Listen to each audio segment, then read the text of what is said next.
In Chapter 8, we're going to begin the coverage of interval estimation. There are three formulas that we're going to develop.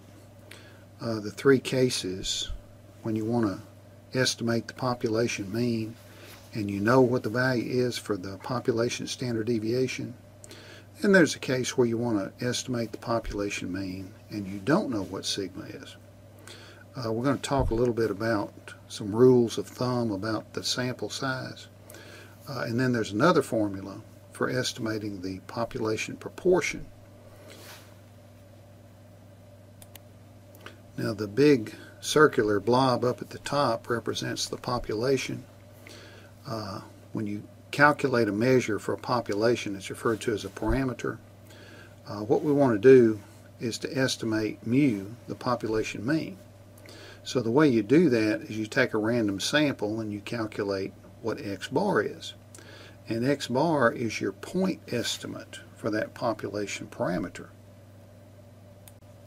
Now just having one point to try to estimate something isn't very good. There's probably about a 50% chance that that parameter is going to be above it and another 50% chance that it's going to be below it. But what you can do is you can figure out something called a margin of error. It kind of gives you a little wiggle room. You take that point estimate and you add and subtract a certain amount, and then you can assign a level of probability about whether or not that parameter is in there. In this portion, we're trying to estimate the population mean, so we're going to use the point estimate. We're going to use a sample mean. So we're going to have x bar plus or minus the margin of error. Now to develop that margin of error, if you know what the value of sigma is a population measure, so it's going to apply to all the samples. It's better to use it than it is just to use the value from one sample. But if we don't know what the value of sigma is, then we're going to have to fall back on that sample standard deviation. It's really not that often that you're going to know what the value of sigma is, but sometimes you have some historical data and you can estimate it pretty well. But we're going to look at that case first. We're going to look at the case where we're assuming that we know the value for sigma, and what we're trying to do is to estimate the population mean. So here's a little visual representation of the situation that we're considering now. This is just called sigma's known. But we're trying to estimate mu, and the first case is we're assuming that we know sigma. Now I'm going to break this chapter up into probably 3 videos. This will be the first one. It just kind of introduces the concepts of interval estimation. And we're going to handle this first case where we're assuming that we know sigma.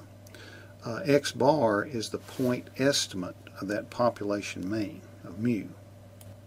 Now in the last chapter, back in chapter 7 when we covered sampling distributions, I introduced you to this little flowchart. This little flowchart has the formulas in it for figuring out interval estimates. The case that we're considering right now is we're trying to estimate the mean, so you follow along that path. We're assuming that we know what the value of sigma is. Now if you have a normal population, or if you have a big sample size, if your sample size is at least 30, then you're going to be able to use this formula where you take x bar and you add and subtract the margin of error. But the margin of error is going to be the z value times the standard error of the mean, or sometimes it's referred to as the standard deviation of the mean. Sigma divided by the square root of n. Now back in chapter 7 we covered the finite population correction factor, and we talked about cases to where you could use the correction factor. In chapter 8 we're not going to use the correction factor. There's a function in Excel that will figure out the margin of error for you, but it doesn't have a place in it for putting in the size of the population. So even if you had that information, the formula in Excel wouldn't let you calculate it. So we're going to dispense, at least in this chapter, with using the finite population correction factor. Now the formula that's in the textbook adds a little bit of extra notation here. There's a subscript for the z value that's alpha divided by 2. Now alpha is referred to as the level of significance. There's a relationship between your confidence coefficient, how confident we want to be, and the level of significance. They're just complements of each other. So if you want to be 95% confident, well then your level of significance, your value of alpha, is going to be 0.05. But if you know one of them, you know what the other one is. Let's say, for example, you wanted to be 90% confident about your result. Well, then your level of significance, your alpha value, would be 10%. There are 3 common values, 90%, 95%, and 99% for the confidence level or the confidence coefficient. So what they've done here is they've put a little subscript on the Z to indicate that that's the probability that's in the upper tail of the Z curve. When you figure out what that Z value is, that's the probability that you want to put in the upper tail.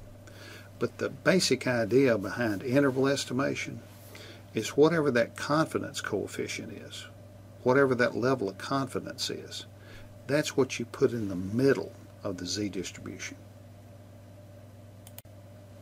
Now these are the 3 most commonly used confidence levels: 90%, 95%, 99%.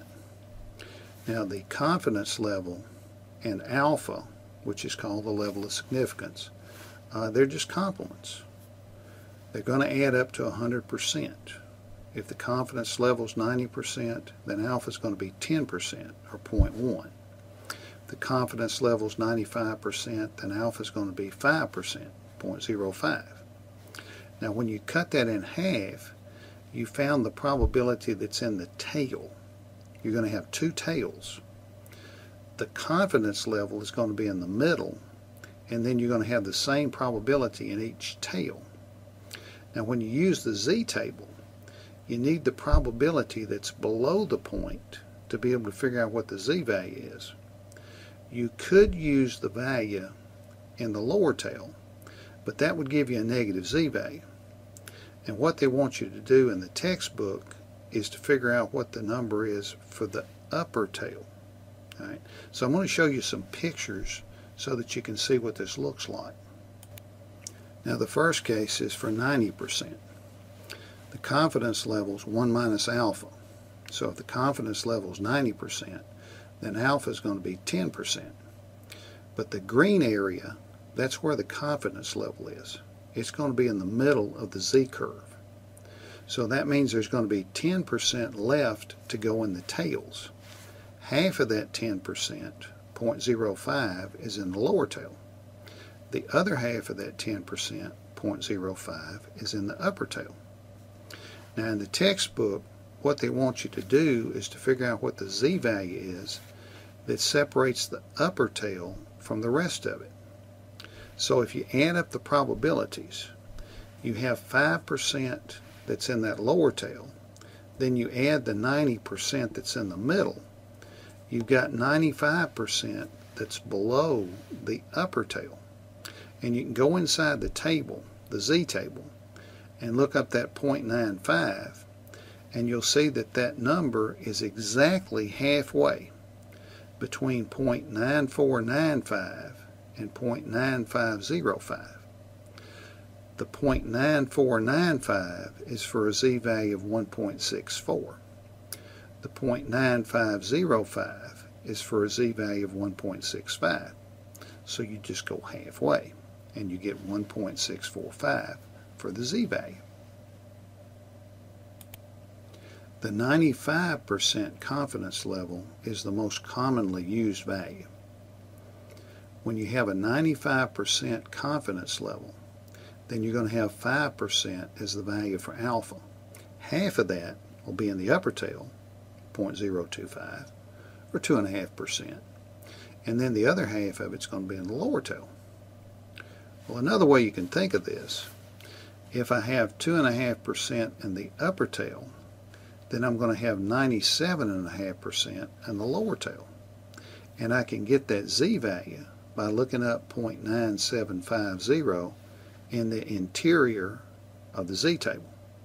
And this is one of the few values that you're going to find that's actually in there. It's for a z-value of 1.96.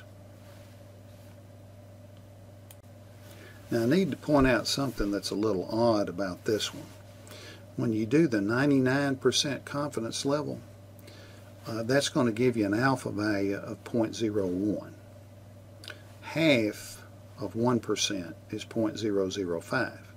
So you have 0.005 in the lower tail, and you have 0.005 in the upper tail. Now that means that you're going to have 0.995 that's below the upper tail. So to get the z-value that corresponds to the separation point between the upper tail and the rest of it, you look up the 0.995 in the table. Now when you do that, it's right smack dab in the middle. There's a 0.9949, and then there's a 0.9951. But 0.995 is exactly halfway between those two numbers, which would lead you to a z-value of 2.575. Now the textbook is using 2.576. That's the number that you would get if you used Excel and you rounded it off to 3 decimal places. But another place where they have this value in the textbook is in the t-table. When we get to the t-table, you're going to see a relationship between the t and the z. There's an item in the t-table that's called the degrees of freedom. When you have infinity for the degrees of freedom, the value that's in the infinity row in a t-table is a z-value. And the z-table that they have in the textbook is good to 3 decimal places. So you can also get that 2.576 by using the t-table at infinity, that table that's in the textbook. But if you use the z-table, you would come up with 2.575. For a 90% confidence level, we obtain a z-value of 1.645. Now the formula for the confidence interval estimate is you take your point estimate plus or minus your margin of error. And your margin of error is going to be the z-value times the standard error. And that's the sigma with the subscript of x bar. Now the formula for sigma sub x bar is sigma divided by the square root of the sample size. Now if you want to change it from a 90% to a 95%, the only thing that's going to change is the z-value. You would just plug in 1.96 for the z-value. If you went to a 99% confidence level, then you would have the 2.575 if you actually get it from the z-table, or 2.576 if you picked it out of the infinity row from the t-table. But you're establishing the interval at a certain level of confidence, and that's also referred to as the confidence coefficient. Now we're going to apply this to a problem. Discount Sounds has 260 retail outlets, but they're looking for a new location. So one of the things they're going to be focusing on is what's the mean annual income of the people that live around that new location. So they go to the new location and they take a random sample of 36. Then they can add up what the incomes are, and they figure out that the mean is $41,100. Now they don't think it's really skewed, so having more than 30 in their sample, x bar should be approximately normal. Now we're assuming in this problem that sigma, the population standard deviation, is $4,500. And we want to develop this interval estimate about the population mean at the 0.95 level. We want to have a 95% level of confidence. 95% of all possible sample means. They're going to be within plus or minus 1.96 times the standard error of the mean of that population mean mu. Now we don't know what mu is, But we know that 95% of those sample means are that close to whatever that number is. And we can calculate what that margin of error is.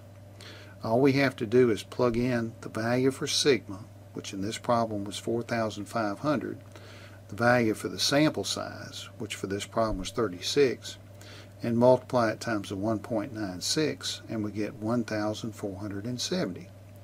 So for a 95% level of confidence, we can calculate that margin of error to be 1,470.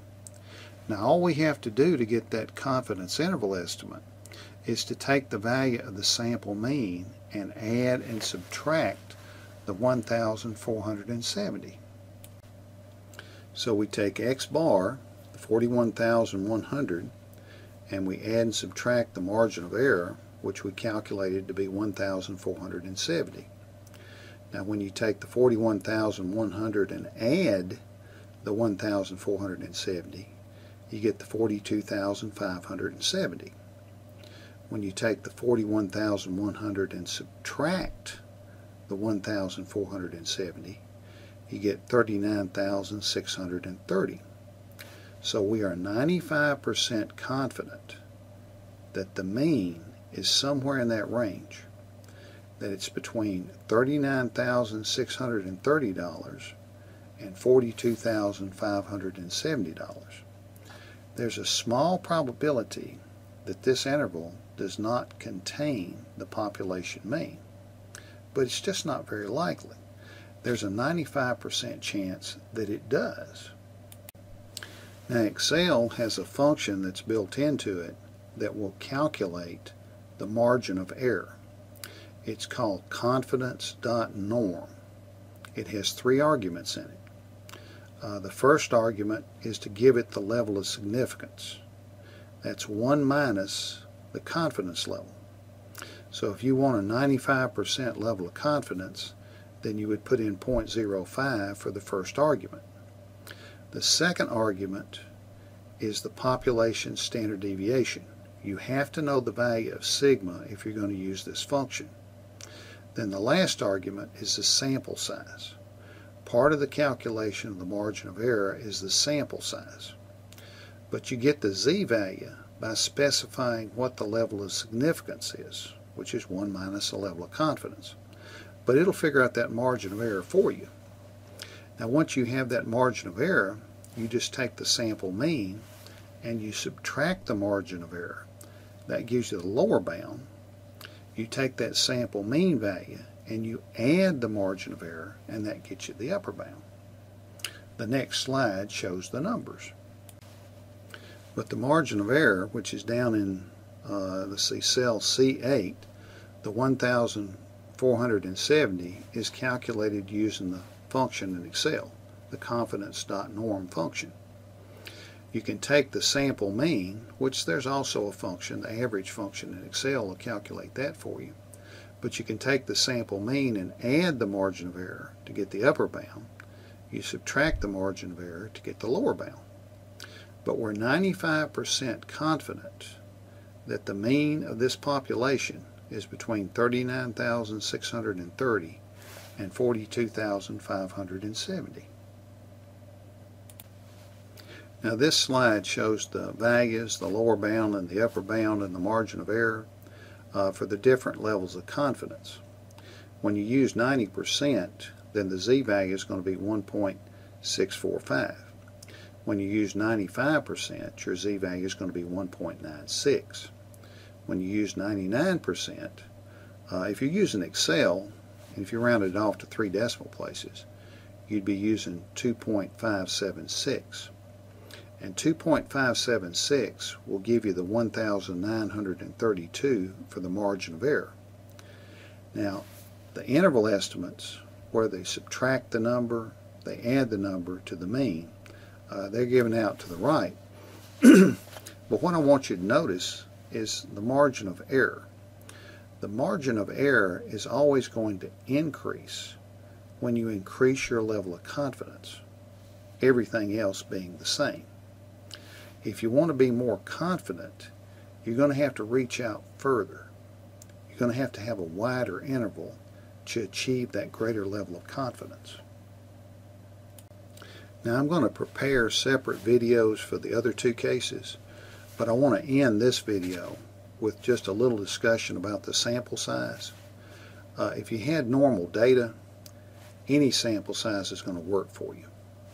But if you don't know whether or not you have normal data, a sample size of 30 is usually considered to be adequate. If it's greater than or equal to 30, that's even better. Now, if you know that your population distribution, if it's really skewed, then you probably ought to have a sample size of at least 50. Now, you may not have normal data, but if it's symmetric, for example, you could have a U-shaped distribution. You could have lots of small values and lots of large values, but not much in the middle, but it looks the same way on both sides of the mean. You can get by with a smaller sample size because of the symmetry. You might be able to get by with 15. But the closer it is to being normal, the smaller you can make the sample size. If your population is actually normal, then you could use a sample size of 1, and the sampling distribution of the mean would still be normal. Now, this terminates the discussion for that first case where you're trying to get an estimate of the population mean where you know sigma. I'm going to do the other two cases in separate videos. The next video is going to be when we're trying to estimate the mean and you don't know what sigma is.